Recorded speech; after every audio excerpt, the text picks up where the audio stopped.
Hello everyone, here is the video for section 6.2, slopes of parallel and perpendicular lines. So you want to make sure that you've watched the video for 6.1 before watching this one, or that you've seen the lesson somewhere. Okay, so in the diagram at right, the slope of segment AB is 7 over 5. So let's just look at what they're talking about here. Here's AB, and yes, it went up 7 and over 5, and it shows us that very nicely here. The slope of CD is also up 7 and over 5. Since the slope of AD is equal to the slope of CD, we can say that the two lines are parallel. In other words, they'll never meet. They're two lines like railroad track lines that just will never meet. So the slopes of parallel lines are equal.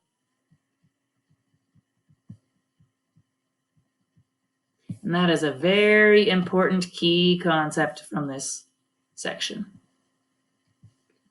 So I'm going to highlight that, going to star that. That is a big, big piece of information for us.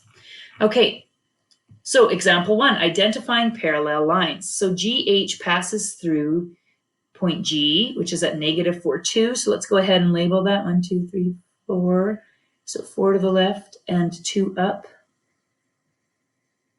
So there's point G. And H is 2 over and 1 up. So there's G, oh, pardon me, 1 down, not 1 up. 2 over and 1 down. So there's H. That is just not neat enough. Let's fix that. Okay, so there's point H. And I'm going to go ahead and draw that line. Now, it's not talking about a line segment. It's talking about an actual line. So I'm going to put arrows on the front and back of this line because a line, by definition, truly goes on forever. So I know they're really small, but there are arrows on this, which is important. If I don't put arrows on, that means that it's a line segment. So technically, when they tell me it's a line, I'm going to have arrows. The only thing I don't like is that those arrows are so small. So I'm going to make them even more pronounced here by just drawing them on myself. Okay, now it's asking me to plot a couple more points. I've got J and K. Okay, so let's go ahead and plot those. So J is at -1, 7. So there's J. And then K is at 7, 3. 2, 3, 4, 5, 6, 7, and 3. So this is line JK. I should label that K. I'm going to go a bit thicker to see if that makes my arrows work out a little. I'm going to go a little bit thicker to see if that makes my arrows work out a little bit better. So here's JK. And I'm just going to move it back a little bit. Okay, looks like it could be parallel to GH. I guess we will see. And then it also wants us to do MN. So M goes to -4, 5. So 1, 2, 3, 4, and then up 5. 1, 2, 3, 4, 5. And N is at 5, 1. 1, 2, 3, 4, 5, 1. So here's another one. Let's do this one in blue. Okay, that looks fine. So here's MN.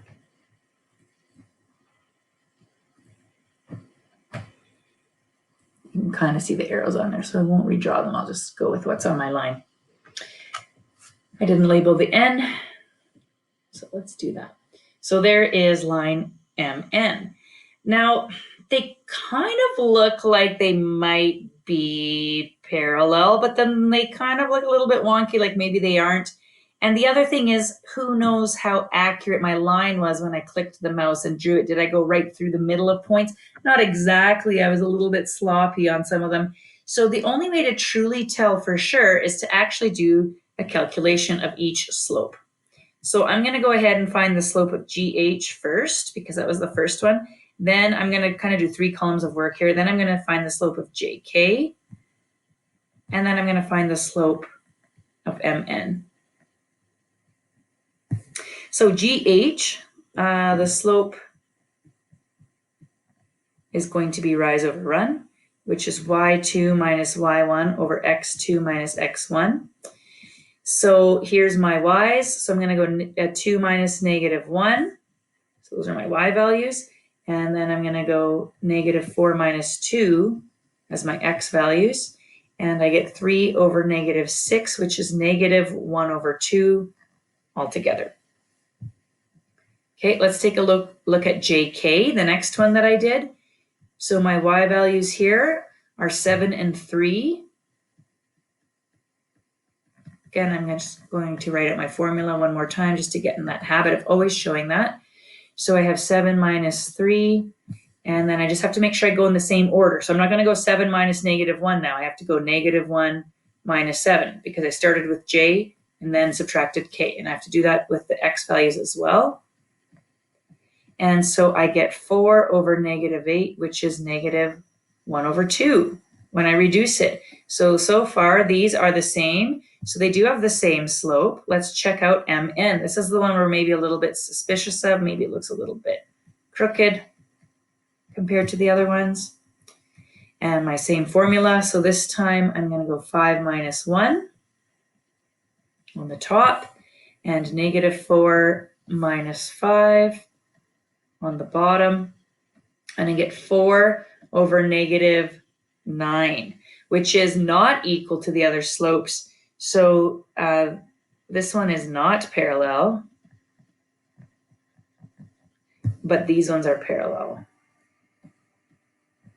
because they have equal slopes. I'll just move that up in case my video of me was in the way.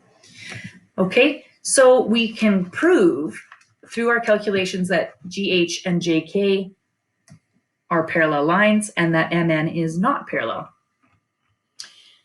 Example 2, slopes of perpendicular lines. Okay, so perpendicular means lines that are at a 90-degree angle to each other. In other words, they make that perfect corner.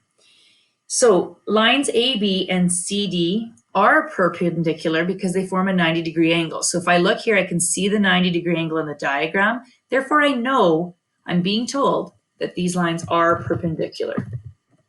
We're not trying to figure out if they are. We know that they are.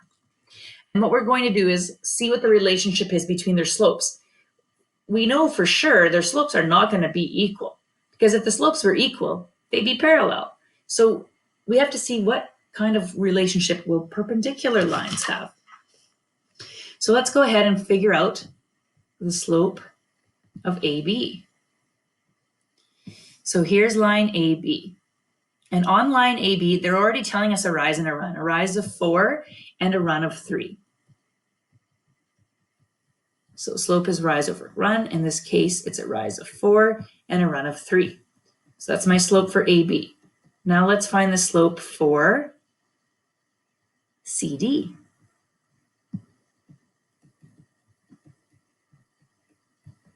Rise over run. This time it's going down 3 and over 4. I don't like how they put the negative here. I would have put the negative here. Always a negative on the rise. So negative 3 over 4. Now, if we look at and compare these two values, they're not the same, but they do have the same numbers involved. And of course, one is positive and one is negative. That's how come they can be perpendicular. So we would actually say that these are negative reciprocals. A reciprocal is a fraction where you exchange the numerator and denominator. In other words, you flip it. So the 4 used to be on the top, now it's on the bottom. The 3 used to be on the bottom, now it's on the top, and one's positive, one's negative. So that's how we can tell that they are perpendicular lines. So they are negative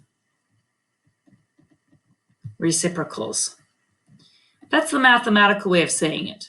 I'm going to put a little bit of another way of saying it, which is they have the opposite sign of each other. And they're the flipped version of each other. All right, example 3, examining slopes to compare lines. Line PQ passes through point P, which is negative 7, 2, and point Q, which is negative 2, 10. Okay, let's go ahead and sketch those right away. So P is negative 7 and 2, which is here. Q is negative 2 and 10, which is here. So there's Q and there's P, and I'm going to go ahead and sketch that, and it calls it a line. So I'm going to make sure that I have, my arrows on both sides. Okay, making sure we're still good to go. And go like that. Oh, I don't know where my arrows went. That's all right. I will redraw them.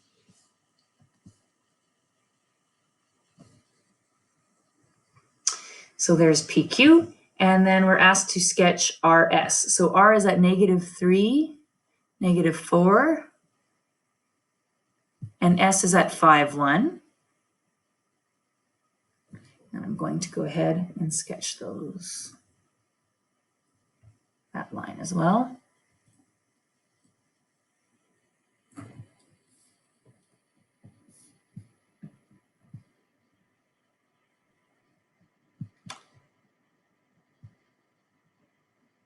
Are the two lines parallel, perpendicular, or neither? Well, they don't look like they're either. So I'm going to say that they're neither. Oh, they wanted us to sketch after. Okay, we will prove it. I kind of did these in reverse, but we will prove this by actually calculating their slopes. Okay, so another way I can show my answer for part A is to find first the slope of PQ.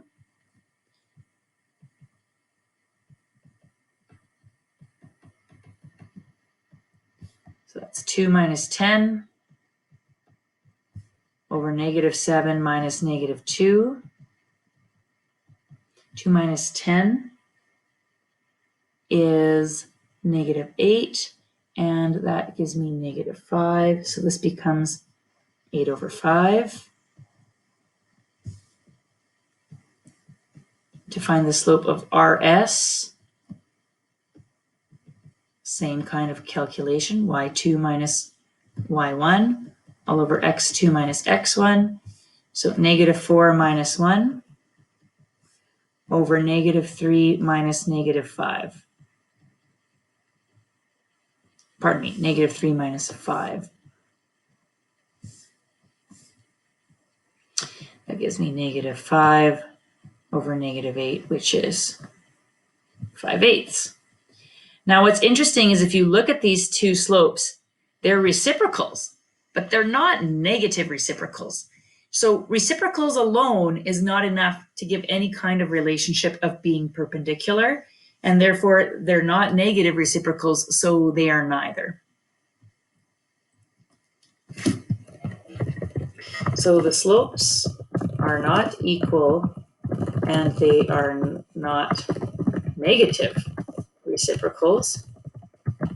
So these lines are neither. Here is our last example for this section, example 4, using slope to identify a polygon. So it's telling us that it's a parallelogram. What that means is that these sides are parallel to each other and these sides are parallel to each other. And the way that we show that in mathematics, in geometry, is with the same amount of arrows. So if I have one arrow on this and one arrow on this, that means that those two segments are parallel to each other. 2 arrows means it's parallel to any other segments that have 2 arrows. The question is it a rectangle? Now, by definition, a rectangle has 4 sides, which we have, and it has 4 right angles. So we know we have 4 sides. The question is, do we have right angles? What are the angles in these corners? So the way to figure that out is to find the slopes of our lines, or our line segments, I should say, and see if they are negative reciprocals of each other or not. So we're going to start with the slope of section AD. which is this part of our rectangle. So we know that the slope is rise over run. That rectangle goes up 1 and over 4. Or if you look at the full thing, it went up 2 and over 8, but we can reduce that back down to being 1 over 4. Let's look at the slope of DC. By the way, when we found this slope of AD, we also found the slope of BC because we know that they are parallel. It told us that. So that was like finding 2 slopes for the price of 1. So this one will be finding the slope of CD as well as BA. So this one here, we go down 4 and over 1. So its slope is -4. So if we look at these 2 slopes, are they negative and are they the reciprocal? Well, one's positive, one's negative. So they are negatives of each other. And are they reciprocals of each other? Yep, because -4 is the same thing as -4 over 1. So I'm going to write a little note saying that we have proven this. So I'm going to say since 1/4 and -4 are negative reciprocals of each other, AD and DC are perpendicular. And so are all of the other angles, because we already know it's a parallelogram.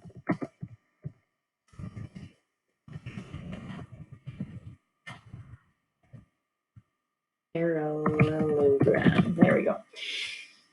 So we can conclude, because we know all these slopes are the same. So the one that we proved first here is that this is 90, but then we know that this slope is the same as this slope, which means these are negative reciprocals, these are negative reciprocals, and these are also negative reciprocals. So therefore, the ultimate conclusion here is that we do have a rectangle.